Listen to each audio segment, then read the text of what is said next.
You know, a lot of people consider these sort of things aren't very lucky.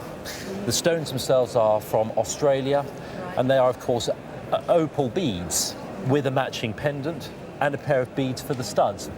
Why do people not think that they're very lucky? Well, because they've got this habit of drying out and cracking. They fall apart. If they've got cracks in them, unfortunately, it brings the value right down. Right. These, though, I'm pleased to say, are in extremely good condition, and although they're quite milky, there are no hairline cracks. You've got this sort of lovely high polish, and then you've got this depth of colour here, where you've got tinges of blue and green and red on a milky background. Were they given to you, or did you buy them? No, they were given to me by my grandmother. When I was about 15, and she said, oh, I could have these if I had my ears pierced. I didn't have ears pierced at the time. So ever since then, I've worn pierced earrings, and I've worn those a couple of times, but otherwise I keep them in the bank. I mean, I've mentioned that they are nicely matched beads. They're not the very best colour. I think that they were probably made in around about 1925, and this was the time when all bead necklaces were most popular. Yeah. It's on a lovely little panel clasp, lovely diamonds there. There's a centre stone there. This is the largest stone in a lattice work frame of smaller diamonds.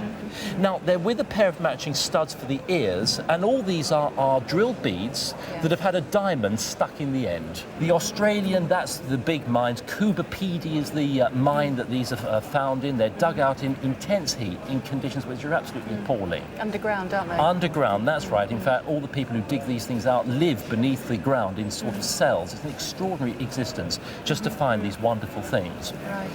You've also got an opal pendant, and I'm interested in this one because, as you can see, it's an utterly different stone. Much more fire in that one. Much more fire, much more of this so-called pin fire, where you've got all sorts of flecks. Predominantly, you've got this sort of fiery colour, but you've also got red and green too. Yeah. So actually, if that opal happened to be the same as in these, this would be a very, very valuable necklace.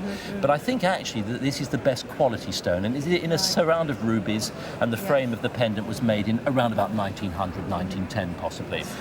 So down to values, well, I would think for insurance around about £7,500. You've got the opal beads for the ears too. Right. These, for insurance purposes, probably about £500, £600. They'd sell at auction for perhaps 200, 250.